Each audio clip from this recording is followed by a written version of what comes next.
Aujourd'hui, on reçoit Vanessa pour parler de Human Design. Si vous ne connaissez pas ce mot, c'est un outil qui permet d'identifier les types de fonctionnement de toutes les personnes dans le monde. Si vous découvrez avec cette vidéo, peut-être que ça va vous paraître un petit peu perché. C'était mon cas aussi avant que Vanessa me présente l'outil sous toutes ses coutures. Vanessa, elle a été notaire pendant 17 ans et aujourd'hui, elle est coach et formatrice en Human Design. On va parler de tous les types de personnalités possibles, les fonctionnements, les stratégies pour être en meilleure énergie toute sa vie et pour prendre de bonnes décisions.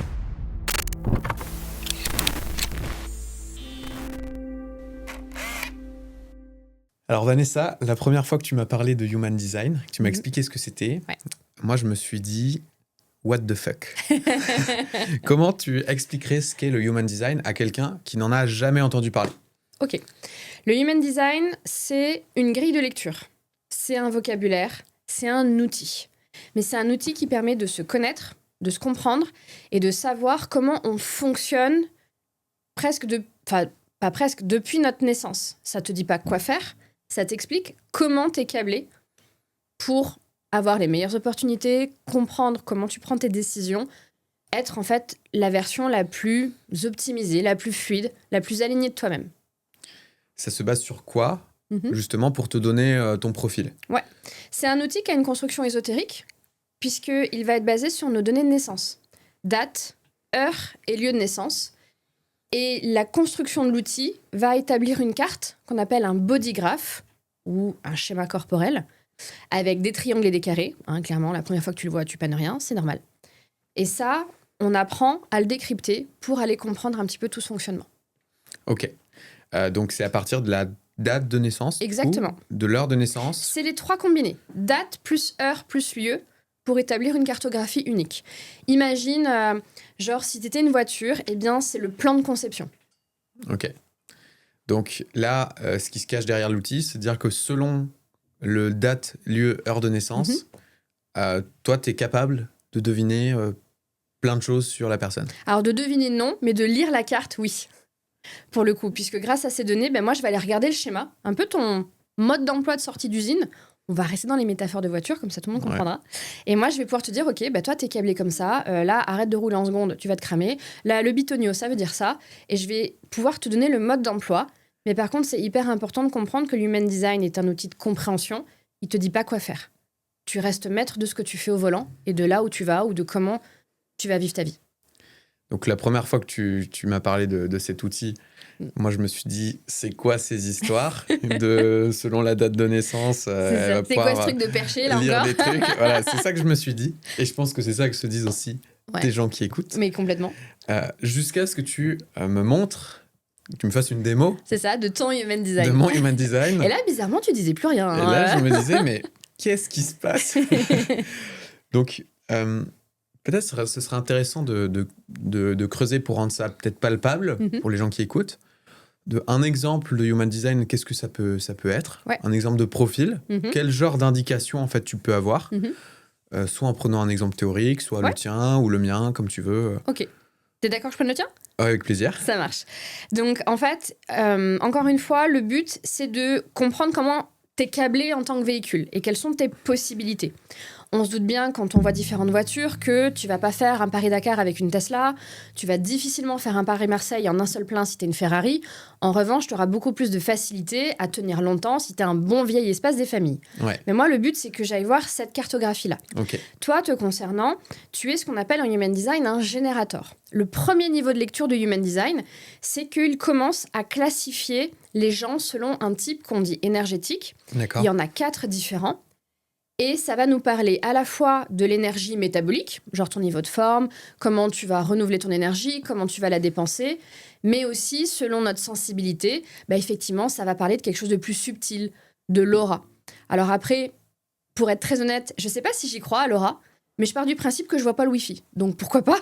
Et il fonctionne pourtant. Donc l'aura, c'est quoi? C'est cette idée qu'on véhicule des choses... Voilà, qu'on est vibration. C'est des théories qu'on retrouve beaucoup en physique quantique, dans des écrits d'Einstein, que tout est vibration en fait entre nos atomes, entre qui nous sommes, et qu'en fait on aurait autour de nous un espèce de champ vibratoire, une vibe, un peu comme un parfum, une énergie, qui a un impact sur notre environnement, qui se déplace avec nous, qui va entrer en connexion avec la personne en face de nous et qui va avoir un impact extrêmement subtil à un niveau très granulaire de comment on va réagir, pourquoi cette personne ça passe pas, Ouais, ou au contraire on rencontre quelqu'un, c'est hyper fluide. Et de ce fait, en tant que générateur, ce qui est mon cas aussi, donc c'est l'un des 4 types, il y a le générateur, là on va trouver 2 branches, le générateur pur, comme toi et moi, et le manifesting générateur. On aura le projecteur, le manifesteur et le réflecteur. Je reprends mes images très simples. Générateur, SUV. Voilà, tout le monde a la ref. Ça tient longtemps, ça passe partout, c'est très polyvalent, c'est hyper fiable. Projecteur, Tesla. C'est plus malin que tout le monde, ça se connecte très facilement aux gens, mais ça tient pas longtemps. Le manifesteur, la Ferrari. Ça fait beaucoup de bruit, ça se voit de loin, ça trigger un peu les gens et ça crame son plein en sortie de péage. donc c'est les leaders ou les influenceurs Très clivants. charismatique, un peu clivant, etc. C'est, Et puis le réflecteur, on pourrait dire que c'est un peu le petit combi Volkswagen. C'est le véhicule que tu as besoin qu'il soit selon la situation et l'environnement dans lequel tu es. donc Très adaptable. rare, très adaptable, très caméléon. Ok, donc c'est la personne qui peut aller dans n'importe quel groupe. Et qui va devenir l'environnement. Ouais, ok. Et ça va du plus présent au plus rare. Les générateurs et les manifesting générateurs, les petits SUV, On n'est pas si rare que ça. on n'est pas si rare que ça, on représente 70% de la Merde. population mondiale. Ok. Mais ça ne veut pas dire que nous n'avons pas aussi notre intérêt, bien qu'on soit un peu plus commun. Les projecteurs, mes petites Tesla, c'est 20% de la population.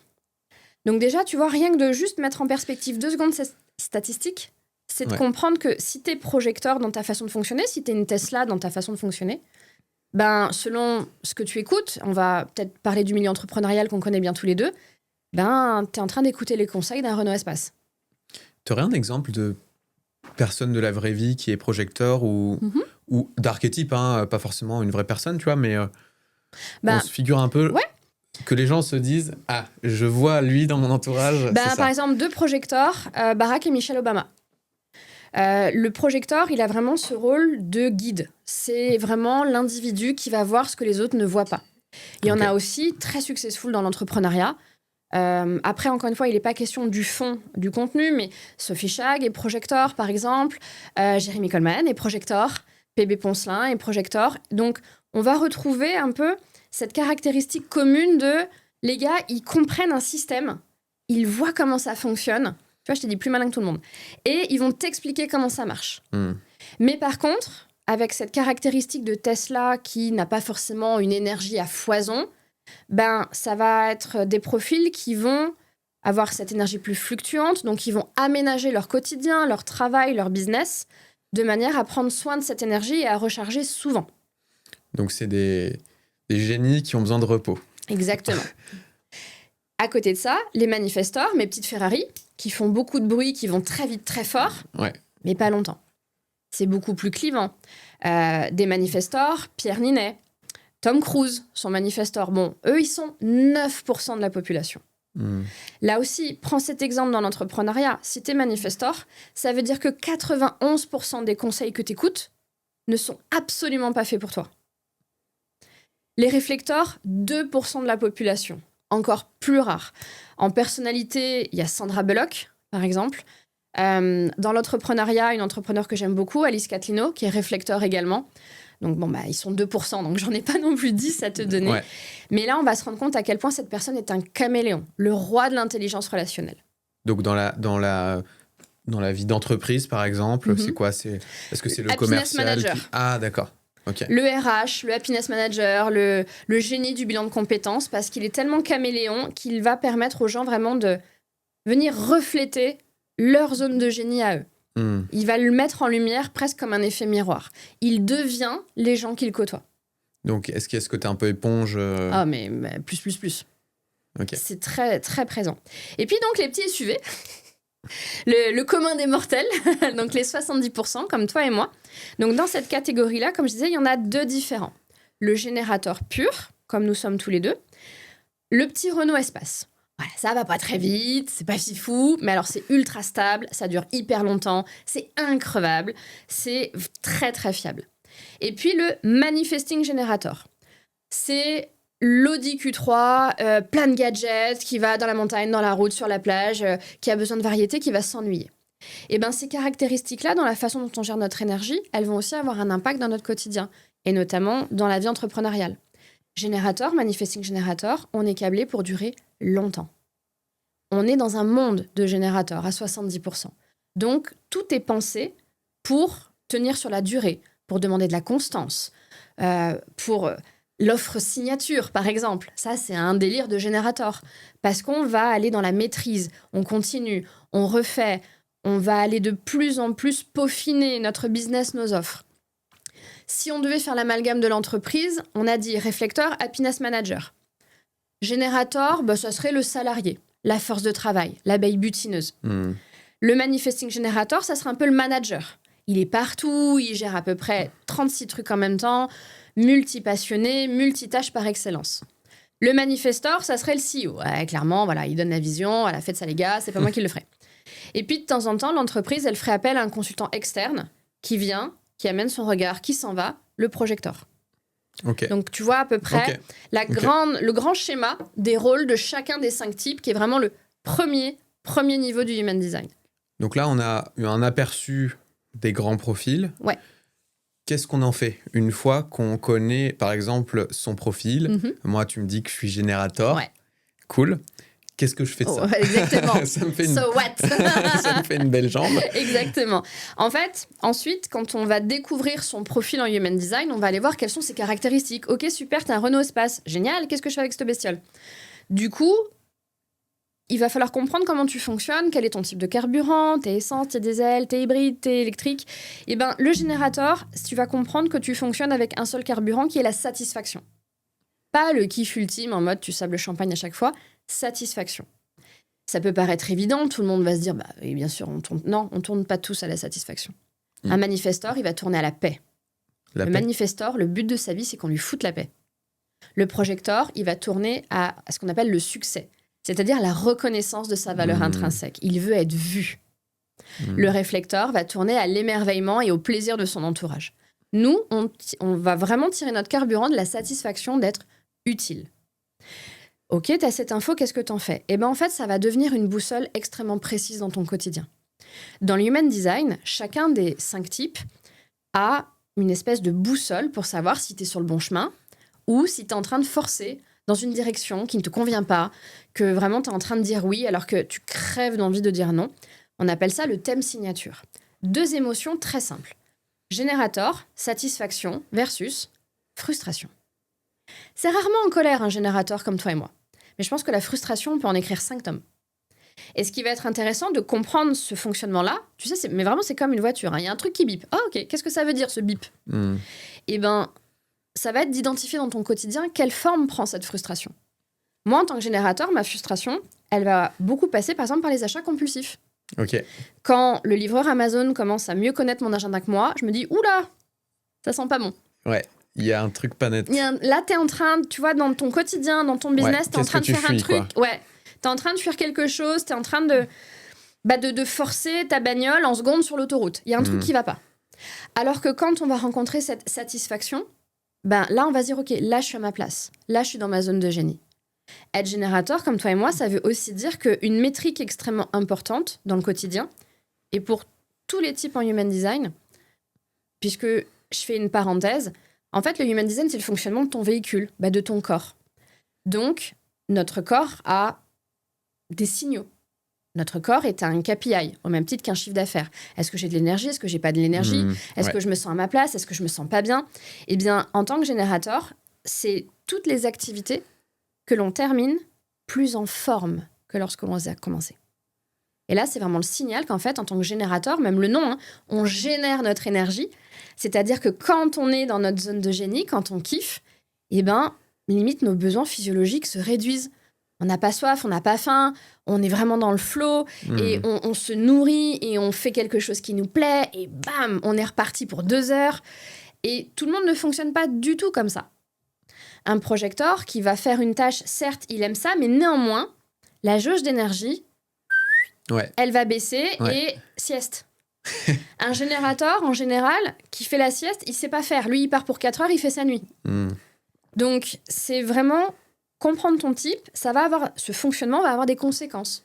Générateur, ok, je tiens longtemps, je suis un Renault Espace. Bon, un business model ou peut-être dans l'accompagnement, j'enchaîne plusieurs rendez-vous sur la journée, ok, ça passe. Ouais. Si je kiffe. Projecteur, manifestor, ça passe pas. Ils peuvent pas tenir à encaisser 5, 6, 8 clients, 10 clients toutes les heures, ils vont clamser. Donc, tu vois, rien que le business model, va falloir y songer. Ouais. Prenons par exemple le manifestor, ma Ferrari. Cette Ferrari, elle sort très fort en sortie de péage, mais après, il va falloir qu'elle fasse le plein. Dans le business, ça va être des gens qui vont constater qu'en fait, ils vont avoir des phases d'énergie de dingo quand ils démarrent un projet. Ce sont des serial démarreurs. Ouais. Mais après la routine, exactement. Dès que ça rentre en vitesse de croisière, ça les emmerde. Flemme. Flemme de ouf. Ouais. J'ai pas envie de le faire, vas-y, je délègue, flemme. Et puis surtout, plus d'énergie. Un manifestor, franchement, mais venez le dire en commentaire si c'est votre cas, quand il a son énergie qui redescend, il va passer 1 semaine, 15 jours, les cheveux gras, en jogging et en crocs. Genre, il n'y a plus de jus, limite. Moi, j'ai eu des clients, ils se sont crus en dépression. Ah ouais. Parce que vraiment, d'un coup, il y avait feu du nouveau projet. Ouais. Où ils étaient, mais H24, limite, ils dormaient 2 heures par nuit. Cette urgence de créer, ils étaient... et d'un coup, plus rien. Alors que le projecteur, ça va être sur une journée. Okay. Et tous les jours, il se reset un petit peu. Ouais. Donc, le manifestor, il fonctionne aux besoins d'excitation, et de nouveauté. Création, de nouveaux projets. Et alors, du coup, pour quelqu'un qui écoute, qui est manifestor, ok, je lance un nouveau projet. And so what? Est-ce que c'est, en fait... moi, je suis un mec qui va juste lancer des projets et après les déléguer, recruter quelqu'un ou me barrer. Mais c'est exactement ça. Ouais. Dans l'entrepreneuriat, par exemple, des profils de manifestors vont avoir tendance, déjà, alors pour ceux qui connaissent un peu l'entrepreneuriat en ligne, à être les rois du lancement.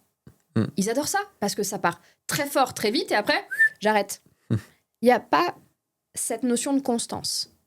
Donc, ça peut déjà être dans la forme. Ça peut être aussi des manifestors qui vont créer un programme, ils le lancent, vas-y, c'est bon, je le refais pas, je refais autre chose. Et je vais changer comme ça. Ouais. Ou, encore une fois, lancer et avoir une équipe de soutien derrière pour l'exécution, pour le delivery. Et eux sont vraiment dans la vision. Vois ça un peu comme un espèce d'ingénieur. Ok, il est là pour penser le truc, mais par contre, la création sur le terrain, c'est pas son problème. Ouais. Donc là, on est sur les besoins psychologiques ou on va même dire d'énergie de quotidien, de tenir sa journée, quoi. Des différents profils.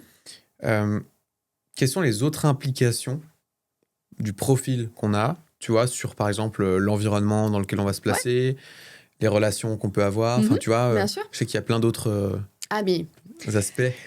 Je vais continuer dans mes images parce que moi, je fonctionne beaucoup comme ça et je trouve qu'on comprend très bien.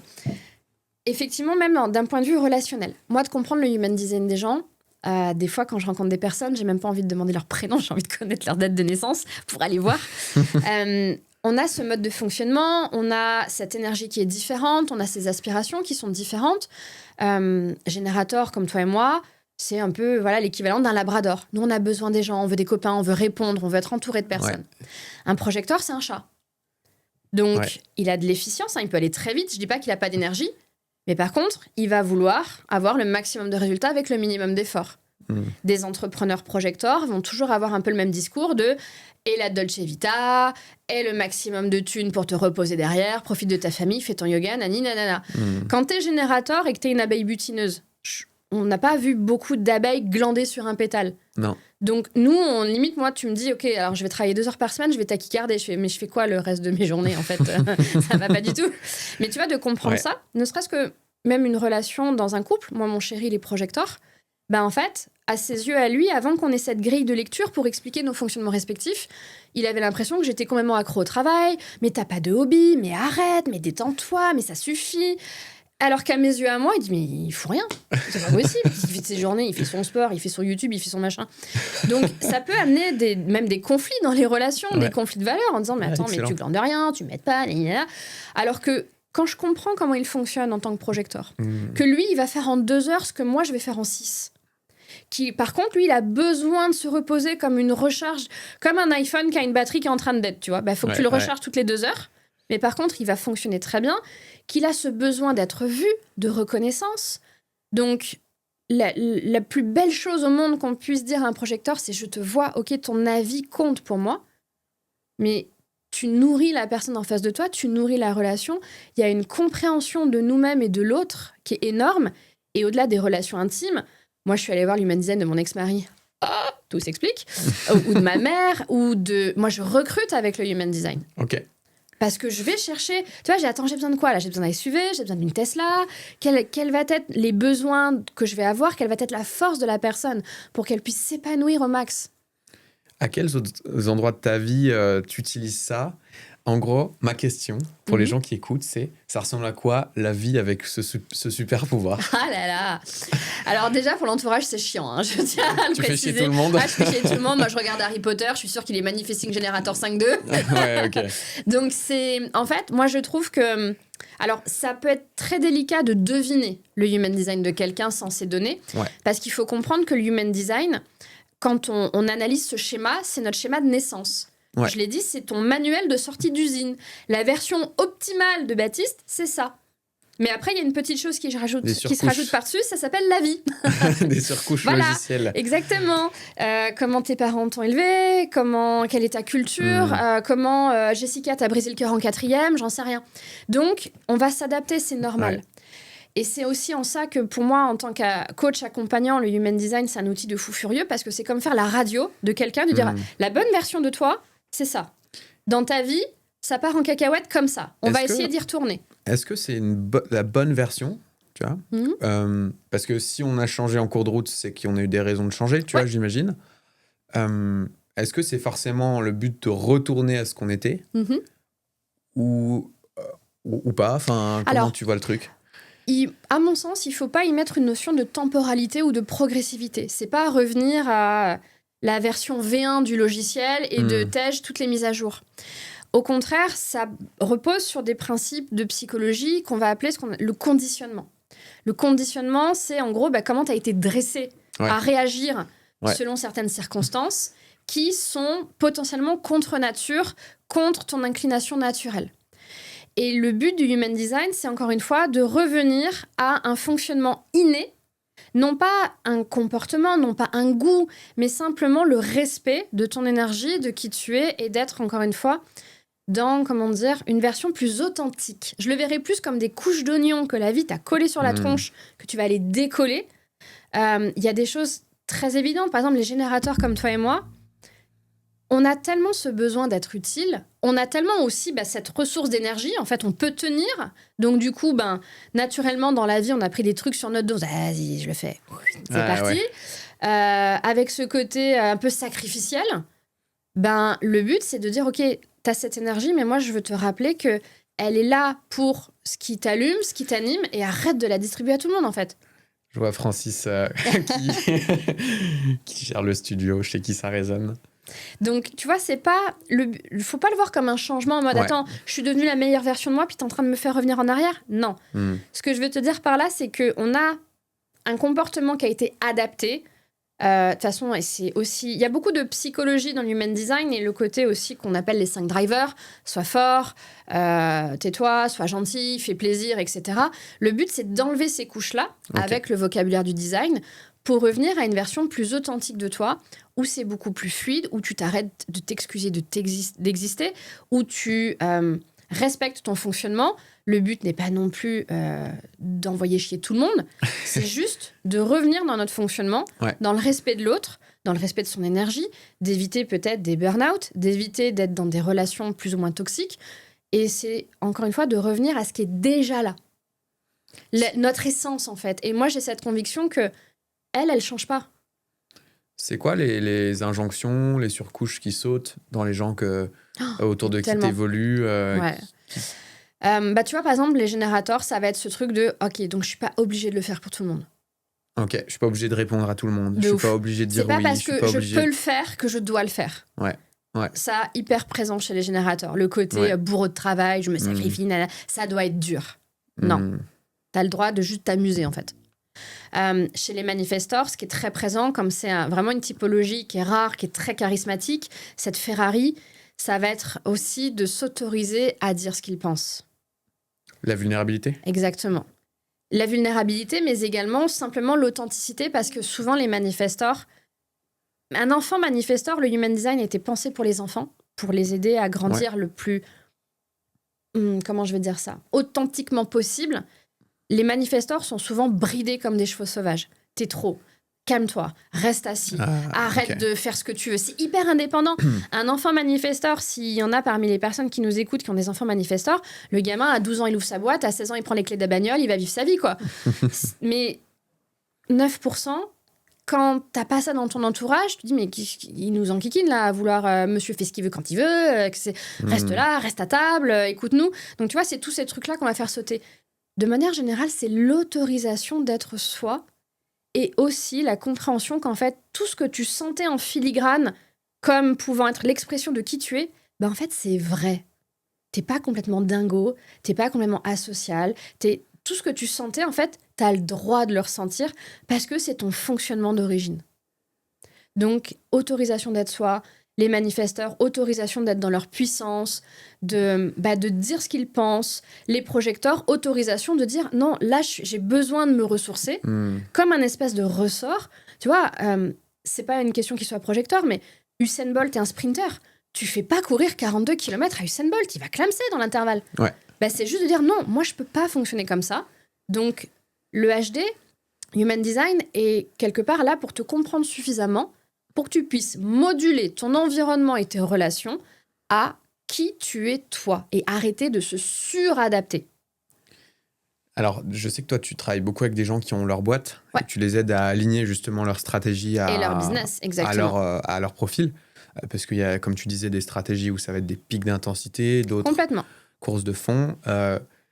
Si jamais il y a des gens qui nous écoutent qui, là, eux, sont peut-être salariés dans une boîte et qui se disent OK, mais qu'est-ce que je fais, quoi? Parce que c'est plus compliqué de choisir mon rythme. Je sais pas si c'est un cas que t'as eu. J'ai eu plein de clients en coaching comme ça. Alors, effectivement, il y a le mode d'emploi idéal et puis après, il y a la vie, la vraie. Donc, le but, c'est comment je vais essayer d'adapter au mieux ce qui se passe autour de moi pour éviter de me cramer dans l'opération. Donc effectivement, si on s'arrête juste à ce premier niveau de comment je gère mon énergie, quand on est projecteur et qu'on est salarié, ça va être d'essayer de discuter avec la personne, de dire ok, dans quelle mesure tu peux en conscience prendre des petites pauses où vraiment tu vas te régénérer. Bon, tu vas peut-être pas taper la siesta sur ton bureau, mais au moins sans culpabilité de comprendre que tu fonctionnes par bloc d'intensité, repos. Bloc d'intensité, repos. Ouais. Un manifestor, ça va être de dire, OK, comment tu peux essayer de gagner le maximum d'autonomie dans ton travail. Manifestor, il veut faire ce qu'il veut quand il veut et qu'on lui foute la paix. Ouais. Ça peut même passer dans la forme du contrat de travail. Il existe ce qu'on appelle les contrats cadres, c'est-à-dire, genre, tu as tant d'heures à faire dans l'année, puis tu te débrouilles, je veux pas en entendre parler. Ouais. C'est idéal pour un manifestor. Donc, malheureusement, c'est pas toujours possible. Parfois, peut-être qu'au travail, on pourra pas, mais ça va être OK. Mais dans ta vie. Dans ta vie perso. Exactement. Essaye de rééquilibrer un peu la balance. Ouais. Toi, du coup, tu disais tout à l'heure que t'aimais bien avoir le profil des gens que tu rencontres. Qu'est-ce que ça implique dans ta manière de te mettre en relation avec les gens dans la vie? En gros, quand on maîtrise ça, qu'est-ce que ça change dans nos relations? Alors, il y a deux options. Je connais le Human Design ou je ne le connais pas encore. Souvent, quand je ne le connais pas encore, avec le temps, ça m'a mis dans une position hyper attentive. Parce que du coup, pour moi, c'est devenu un jeu d'essayer de deviner, de repérer franchement des verbatims, un champ lexical qu'on va retrouver beaucoup. Par exemple, chez les générateurs, ça va beaucoup parler de « je suis frustré, je m'éteins » ou au contraire « je m'amuse, je suis hyper satisfait ». Chez les projecteurs, ça va beaucoup parler de repos, de « faut prendre le temps, je veux la Dolce Vita ». Donc, ça me met dans une position vachement à l'écoute et très observatrice des autres. Et quand je connais l'Human Design, bon, après, ça peut être un peu gênant pour les gens parce que parfois, je glousse toute seule en voyant la réaction des gens. Donc, c'est tellement toi. Mais par contre, ça m'amène énormément de compréhension, de bienveillance envers l'autre. Je reparle encore des relations, mais par exemple, pour ma petite maman, je ne sais pas si elle se verra ce podcast, maman, je t'aime très fort. De comprendre que son fonctionnement était différent du mien, ça m'a vraiment amené vachement plus de bienveillance. Je m'énerve moins vite, je comprends ce qui est en train de se jouer. Et c'est un excellent rappel que dans toutes nos interactions sociales, on va partir du principe que l'autre est censé réagir comme nous. Mais non, en fait. On a chacun nos prismes, notre façon de penser, notre vécu. Et donc, ça m'amène cette curiosité-là et cette acceptation à l'avance, ok, ben, je suis d'accord, tu fonctionnes pas pour moi, je vais être curieuse. Qu'est-ce qui est important pour toi? Qu'est-ce qui va être juste? Comment toi tu veux fonctionner? Et si on est amené à bosser ensemble, comment on va pouvoir interagir pour que tes besoins soient respectés, mais les miens aussi?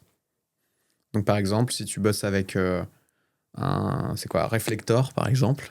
Hyper rare, 2%, tu m'as trouvé le meilleur exemple. Ouais. Mais je vais même te donner un exemple concret. Aujourd'hui, je travaille avec un bras droit qui est exceptionnel. Comme je fais du human design, toutes les personnes qui entrent en interaction professionnellement avec moi, elles savent que je vais leur demander leur human design. Ouais. Donc, clairement, c'était limite dans la fiche de recrutement, quoi. Ouais. Et je sais que pour ce poste-là, je cherchais un manifesting generator. Pourquoi? La polyvalence et la variété. Le générateur, ça fait hyper mal à mon féminisme, mais c'est un peu monotache. Le manifesting generator, il veut de la variété. Par contre, au contraire, tu le fous dans un business où il va faire tout le temps la même chose, il va clamser. Donc, je voulais cette variété parce qu'elle va avoir plein de missions différentes et je sais que c'est là où elle va s'éclater. Ouais. Donc, autre profil, tu cherches, je sais pas, un stratège, un consultant, tu as de grandes chances qu'il soit projecteur. Ça va être vraiment pareil, cette optimisation de son fonctionnement, de voir au premier coup d'œil ce qui va pas, comprendre tout le système, te donner la solution, et après, il va faire une sieste. Mais donc, vraiment, ça me permet, en tout cas, de travailler avec les gens, je pense, au bon endroit, pour moi, mais aussi pour eux, pour qu'ils s'éclatent, pour qu'on aille dans une performance hyper positive et constructive. Et cette compréhension-là me permet aussi d'être très attentive aux besoins de l'autre. Je disais, par exemple, le projecteur, très présent, ce besoin de reconnaissance, d'être vu. Donc ça, tu vas pouvoir lui donner. Voilà, c'est ça. La question n'est pas d'aller dans de l'hypocrisie et de dire c'est pas vrai. Super. Ah, c'est génial. Non, mais par contre, ça va être un vrai besoin pour eux que tu aies cette écoute, de dire, OK, ton avis compte, je suis là, je t'écoute. Donc ça va être important. Un générateur, si je travaille avec lui, je vais faire hyper gaffe, dire, OK, de 0 à 10, là, en satisfaction, t'es à combien? Parce que, quelque part, je check sa jauge d'essence, en fait. Ouais. Et ça va être hyper... Et du coup, j'ai les mots pour ça. Je sais quoi aller chercher, je sais en discuter avec lui. Ouais, tu comprends les moteurs de chaque personne. Et... C'est ça. Moi, je vois plus des gens. Moi, je vois comme l'intérieur d'une montre, quoi. Je vois ce qui est en train de bouger, ce qui est en train de jouer, quoi. Et alors, il y avait plein de détails encore quand tu m'avais fait la lecture. Alors, j'imagine que là, on est juste à la... Voilà, le premier flocon du début de l'iceberg. Parce que tu m'avais parlé de quoi? De l'environnement dans lequel se placer. Tu m'avais parlé de la manière de prendre les décisions aussi. Exactement. Il y a tellement de choses. Tu vois, les fondamentaux du human design qui vraiment, déjà, ces 3 trucs-là changent des vies. Le type énergétique. Donc, on en a parlé. Mes Tesla, mes Ferrari, mes machins. OK. Ensuite, chaque type a une stratégie. C'est-à-dire que chaque type énergétique a un petit peu un comportement optimal à observer dans la vie et dans son environnement pour pouvoir cueillir les meilleures opportunités possibles. Typiquement, les générateurs comme toi et moi, notre stratégie, c'est de répondre à la vie. Kezako. Et tu vas te rendre compte que tes plus belles opportunités de ta vie, elles sont venues d'un stimuli tiers. La demande de quelqu'un, une pub dans un abribus, une newsletter que tu savais même plus que tu étais abonné, et là d'un coup, clac, c'est ça. Genre, mais jamais de la vie tu y aurais pensé si on t'avait pas mis le truc sous le nez. Ouais. Ce qui fait que un générateur qui va être dans une posture, notamment professionnelle, d'initiation, de prospection, de faire le premier pas, il va se clamser. Ouais, j'ai essayé. Alors, c'était comment? C'était super agréable. Alors, je rigole, j'ai détesté. Ça marchait, mais j'ai pas tenu. J'ai pas tenu. J'ai arrêté au moment Voilà, c'est ça, je veux dire. C'est pas que ça va être un échec cuisant. Ça me drainait. Mais c'est exactement comme rouler sur l'autoroute en seconde. À un moment, la boîte de vitesse, elle va faire pchit. Donc, c'est le même principe de comprendre que si t'es dans la bonne posture, effectivement... Tu poses une intention, tu dis j'aimerais bien faire des interviews de podcast, trop cool. Et là, bim, mais Vanessa, viens sur le podcast, allez. Ouais, mais c'est ça parce que tu vois, moi je faisais de la prospection téléphonique, donc j'appelais des inconnus. L'enfer. Et en fait, parce que j'avais des potes manifestors, de toute évidence, qui eux faisaient ça et eux ils kiffaient leur vie. Parce que le manifesteur, il peut initier lui, c'est le seul qui peut initier. Tandis que moi, du coup, ça me drainait. Enfin, j'y arrivais, mais je devais me forcer. Et après, je suis passé sur la création de contenu, donc créer des vidéos sur YouTube. Et c'est des gens après qui venaient. Et là, du coup, c'était C'était mieux. Eh bien, regarde, pareil, on parle d'exemple, un générateur très connu, Oprah Winfrey. Elle a fait même du principe de répondre à une opportunité, son cœur de métier, exactement comme tu le fais dans les interviews. Ouais. Ça peut être très compliqué pour un générateur, par exemple. Je dis pas qu'il n'y arrivera pas, mais ça peut être assez dans le forcing de faire un podcast solo. Parce qu'on a un peu ce truc de... Mais je parle de quoi? Personne m'a posé de questions, en fait. Ouais. On est fait pour répondre, même aux gens. Ouais. Nous, dans l'entrepreneuriat, on va adorer répondre à nos DM, à nos emails, à nos machins. On a besoin de répondre. Il y a de l'échange. Le projecteur, sa stratégie, le libellé exact, c'est attendre la reconnaissance et l'invitation. Ça veut dire quoi? Le projecteur, il a tellement ce don de voir ce que les autres ne voient pas, et tellement cette envie, et je le dis avec beaucoup d'amour parce que je suis fiancée avec, de ramener sa fraise, alors que t'as rien demandé, que si tu l'as pas invité à ce qu'il te dise « Eh là, qu'est-ce que tu changerais de... ?» Eh ben, il va venir te le dire, ça va t'agacer, t'as une chance sur deux de pas l'écouter. Et lui, il est pas vu, il est pas content, nanana. Donc, cette stratégie, en fait, dans toutes les sphères de vie, relationnelle, professionnelle, business notamment, c'est très, très facile à voir. Un projecteur qui veut réussir doit d'abord développer sa réputation. Ouais. C'est vraiment quelque chose qui va prendre... Oui, c'est un unfair advantage, désolé, mais il va falloir travailler la réputation. Il y a un certain temps de latence pour qu'ensuite les invitations commencent à venir. Et ces opportunités du projecteur ne viendront que d'autres êtres humains. Toi et moi, on peut répondre à n'importe quoi qui se présente à nous. Ce qui fait que, par exemple, les générateurs, on ne sait pas répondre à des questions ouvertes. C'est très compliqué. Si je te demande, qu'est-ce qu'on mange ce soir? Je sais pas. Par contre, si je te dis, OK, poulet, steak, riz, pâte. Parce que tu peux répondre à une option. Donc, les projecteurs, eux, vont vraiment avoir besoin qu'un être humain les invite à « Hey, tu voudrais pas venir me dire comment optimiser, je sais pas, mon tunnel de vente, comment optimiser le dossier de Micheline, etc. » Mais s'ils n'ont pas cette invitation préalable, ça peut être des personnes qui vont avoir le sentiment qu'on leur renvoie une image intrusive, qui ramène sa fraise, monsieur je sais tout, etc. Donc, la bonne stratégie, c'est effectivement d'attendre de développer cette réputation en amont. Donc, dans l'entrepreneuriat, ça veut dire je partage mon expertise. Et encore. Il se passe rien, il n'y a pas de like, personne ne m'aime. Je continue. Et un beau matin, exactement comme un bambou qui, pendant des mois, tu n'as rien vu sorti de terre, mais pourtant tout le réseau est en train de se faire. Et un beau matin, bouf, ça sort. Exactement. Tu vois, par exemple, un projecteur hyper connu, Inoxtag. Ouais. Et je continue. Et je fais. Et encore. Et quasiment du jour au lendemain, voire ça sort. Là où toi et moi, on va capitaliser sur notre force de frappe. Nous, on peut y aller très vite, très fort. Et par cette satisfaction, cette joie, cette passion, on va embarquer les gens avec nous tout de suite. Si tant est qu'on réponde à un stimuli. Mais ça peut marcher très vite. Des gros entrepreneurs, je pense notamment à Margot Cunego, qui est quasiment en overnight success, elle est générateur. Elle a une force de frappe dans les challenges, dans le volume, qu'un projecteur n'aura jamais.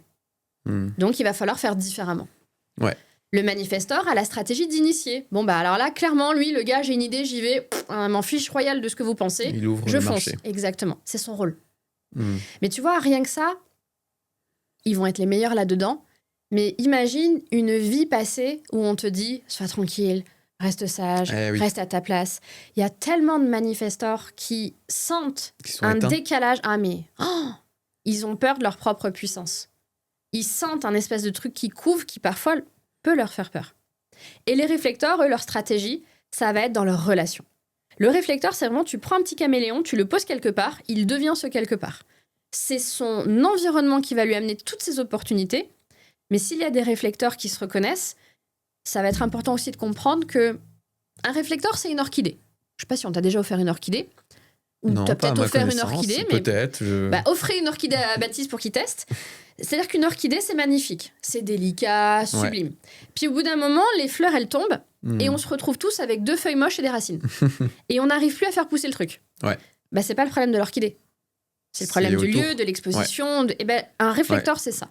Des réflecteurs qui sont malheureux comme les pierres, qui sont éteints, qui sont aigris, c'est qu'ils ne sont pas dans le bon environnement géographique et relationnel. Mais des vrais caméléons humains. C'est très très rare, que 2%. Quand on en croise un, c'est impressionnant. Ce sont des gens exceptionnels de finesse, par exemple, Tania, que nous avions dans le mastermind que nous avions en commun, et Réflector, ils ont ce don inné de sentir les tendances. Et Tania, dans son business, elle fait quoi? Elle sent les tendances de la bourse. C'est Ouais. les meilleurs pour ça. Ouais. Ils ont vraiment ce don de sentir à l'avance, de refléter des baromètres humains. Donc, de comprendre toutes ces stratégies, dans notre quotidien, ça va être aussi d'en tenir compte, de les appliquer. Encore une fois, à la vie professionnelle autant que faire se peut. Donc, par exemple, un projecteur, ouais, t'es gentil, attends de la reconnaissance. Ok. Comment tu vas faire en tant que salarié? Fais en sorte que, sans qu'il soit question d'arrogance ou de rabaisser qui que ce soit, fais en sorte qu'on sache que t'existes et que t'es bon là-dedans. Travaille là cette réputation en amont.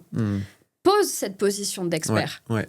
T'es manifesteur, ok, vas-y, Franco, regarde dans ton environnement comment tu peux être apporteur de projet, comment tu peux être à l'initiation de projet. Si t'es générateur, t'as ce truc de frère, arrête de prendre des initiatives, t'inquiète, pose tes intentions, ça va arriver un peu tout seul. Donc c'est vraiment de comprendre ça. Encore une fois, ça veut pas dire qu'on va pas y arriver autrement. Mais ça serait comme de me dire, écoute Vanessa, je vais faire le GR20, qu'est-ce que je fais? Je suis la carte ou j'y vais au feeling? Moi je suivrai la carte quand même. Ouais, donc t'as le type d'énergie, les stratégies. Exactement. Donc, et laisser venir, aller chercher. Et le troisième pilier fondamental, la prise de décision. Ok. Et rien que ça, c'est game changer. Dans notre quotidien, et notamment nous dans le business, on sait à quel point prendre des décisions... C'est galère. C'est déjà c'est galère, mais surtout c'est indispensable parce que le succès aime la vitesse. Ouais. Sauf que on n'est pas tous câblés pareil dans notre prise de décision. Ouais. Il y a des personnes, par exemple comme moi, qui...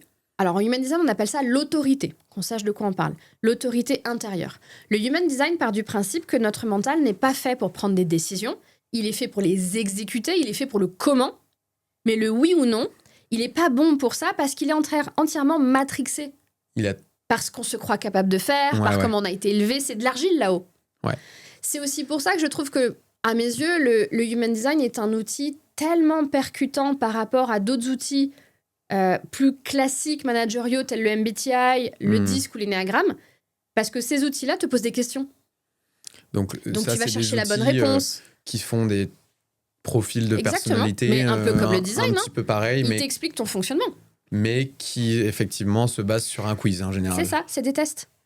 Et par exemple, le MBTI, qui est institutionnalisé notamment aux États-Unis, même dans le recrutement, quand tu l'as fait une fois, ça te dit t'es extraverti, introverti, là. Si tu as envie de le repasser dans une autre boîte, ça va être très facile de voir la réponse qu'il faut donner. Pour avoir l'autre lettre. Exactement, l'autre lettre. Donc, encore une fois, même sans malveillance, on a le biais un peu du bon élève. On se dit, merde, on m'a posé une question, c'est quoi la bonne réponse? Faut que je paraisse sympa, faut que je paraisse... Non, Human Design, date de naissance, tu peux me raconter ce que tu veux, je m'en fous. Donc, le HD part du principe que prendre des décisions avec notre tête, c'est un mauvais plan. Ouais. Avec nos idées, nos croyances, qu'on se croit capable de faire ou pas. Donc, il revient au corps. Puis de toute façon, c'est ce qu'on dit souvent aussi dans le marketing, c'est que la décision, elle est prise en réalité avec les émotions. Mais de ouf. Et après, on post-rationalise en racontant une histoire mentale. Mais c'est ça. Et d'ailleurs, dans mes formations, je montre souvent une vidéo de Jeff Bezos, qui est projecteur, qui était intervenu, alors je crois que c'est la Washington Business School, et qui explique que les plus grosses décisions de sa vie, il les a jamais prises avec les chiffres. Il les a pris avec les tripes, avec l'intuition, avec l'instinct. Et je pense que beaucoup de personnes, toi, moi, beaucoup de personnes qui nous écoutent, le nombre de fois où notre corps avait la réponse avant notre tête, où on se dit « Ah, je le sentais pas, je le savais, je me suis pas écouté ». Donc, le Human Design a mis des mots là-dessus. Il a mis un mode d'emploi là-dessus, sur ce fonctionnement. Des autorités différentes. Il en a répertorié 7. Le but, c'est pas de les énumérer aujourd'hui. Donc ça, c'est encore autre chose par rapport au profil. Exactement. On a le type sur l'énergie. Ouais. On a la stratégie pour savoir comment avoir nos opportunités. Et là, l'autorité, c'est la prise de décision. Ok. Il y en a 7 répertoriés. Et par exemple, moi, je suis ce qu'on appelle une autorité sacrale. Qu'est-ce que ça veut dire? Ça veut dire que moi, toutes mes décisions, elles se passent dans mes tripes. C'est pas compliqué. C'est j'ai envie, j'ai pas envie. Ouais. C'est poulet ou brocoli. Donc, c'est plus une question de est-ce que c'est bon pour mon business et non, est-ce que j'ai envie d'y aller. Pourquoi? Parce que je marche à la satisfaction. Je marche au kiff. Donc, vraiment, c'est même des sensations corporelles à aller chercher. Et c'est vrai que quand j'ai compris ça, j'ai compris tellement de choses qui se passaient dans mon business avant, quand je recevais, vous savez, la petite notif Outlook là, du client relou et d'un coup dans le ventre, clac, et tu sais ça se verrouille et tu sais que ça va être la merde. Ouais. Tu sais que lui, encore M. Michaud. Ah, j'en veux plus. Donc, c'est même une opportunité. Moi, il n'y a pas très longtemps, on m'a proposé une opportunité business et du coup, j'ai senti le claque dans le ventre. Je dis merde. Non. Pourtant, tu peux avoir toutes les cases, hein, Ouais. visibilité, chiffre d'affaires, nanani, tout ce que tu veux. Je sais que si j'y vais, je vais mal le vivre. Donc le but, c'est d'aller à la recherche de ces métriques-là et petit à petit s'autoriser à les suivre. Et tu vois, quelque part, quand tu me demandais, mais est-ce que c'est pas venir à la vieille version ? Non, c'est apprendre à se faire confiance. Il y a d'autres autorités qu'on appelle l'autorité splénique. Ça, c'est mon chéri, par exemple. Lui, tout passe par l'intuition. Parfois, il peut pas s'expliquer, il sait ce qui va être bon pour lui ou pas, mais c'est instantané. Quelle est la différence avec les tripes avant ? Vraiment, tu vas le sentir dans le corps. Tes tripes, c'est très exact. C'est quoi ton plat préféré, Baptiste ? Les lasagnes. Le plat que tu détestes ? Les olives. L'intégralité de ta vie se résume à décider si c'est des lasagnes faites maison de ta grand-mère, c'est avec le petit gratin là qui fait des bulles sur le bord, ou des olives. Très bon ça, très très bon. Voilà. Mais tu vois, c'est pas de l'instinct, c'est pas de l'intuition. L'intuition telle qu'elle est décrite dans le Human Design, c'est vraiment l'instinct de survie, c'est très primal. C'est danger, pas danger. Je le sens pas. Exactement. Nous, c'est envie, pas envie. Nous, c'est comme la bouffe, hein, tout pareil. Envie, pas envie. Pas une question d'intuition. Il y a qu'une intuition de dire j'ai envie de lasagne. Ouais, d'accord. Ok. Lui, il sait pas pourquoi, mais il sait qu'il a besoin de ça. Il sait, non, là, danger, là, j'y vais pas. Il y en a d'autres, 50% de la population a ce qu'on appelle l'autorité émotionnelle. C'est-à-dire qu'en fait, ces gens vont vivre des vagues d'émotions. Des vagues d'émotions, quand on leur propose quelque chose, une opportunité, ça va faire l'espèce de yo-yo, exactement comme un rouleau dans l'océan. Enthousiasme à mort. Oh, j'ai hyper peur, je vais pas y aller. Ah ouais, mais c'est génial, c'est l'occasion de ma vie. Ah non, surtout pas. Tu vois, genre le Black Friday, mais fois 1000. T'es avec les petites pop-up. 18 personnes regardent le même matelas que vous. Donc, ces personnes-là, le Human Design va leur conseiller d'attendre 2-3 jours pour juste aller chercher une stabilité, un calme. Exactement, laisser retomber. Encore une fois, ça ne veut pas dire que toutes les décisions sont des catastrophes intersidérales, mais par contre, ils auront quand même vachement plus de chances de se dire « Pourquoi j'ai acheté ce truc à 10 000 balles déjà ?» Donc, le comprendre ça, en fait, moi, ce que j'ai trouvé extraordinaire avec le Human Design et ce que j'ai vu chez mes clients, c'est que souvent, tu vas pas découvrir un truc, tu vas pas dire « Ah, mon Dieu, je n'avais jamais remarqué que je faisais ça !» Mais en revanche, ça va te donner le vocabulaire de ce qui était peut-être une coïncidence ou un truc sur lequel tu faisais pas trop attention. Maintenant, ça devient un schéma et un pattern que tu peux surveiller et suivre avec confiance. Et tu peux même dire aux gens « Ah, génial ton projet. Ah non, Olive, désolé. » Donc, soit tu suis ton envie, soit c'est l'intuition. Exactement, les émotions. Les émotions. Pour d'autres, ça va être la volonté. Pour d'autres encore, ça va être qu'est-ce qui va me faire me sentir moi. D'autres encore, l'environnement, la discussion avec les gens. Mais le but, c'est vraiment en fait, d'avoir le mode d'emploi. Le mode d'emploi. Et encore une fois, quant à ça, moi, je trouve que c'est quasiment avoir la soluce du jeu vidéo avant de l'allumer, quoi. Comment on fait pour avoir son Human Design, du coup ?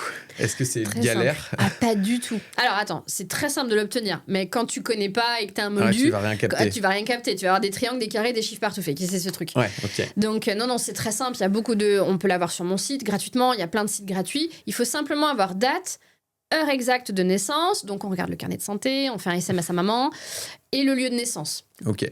Après, je sais que certains peuvent se poser la question. Parfois, on n'a pas l'heure de naissance, des cas d'adoption, etc.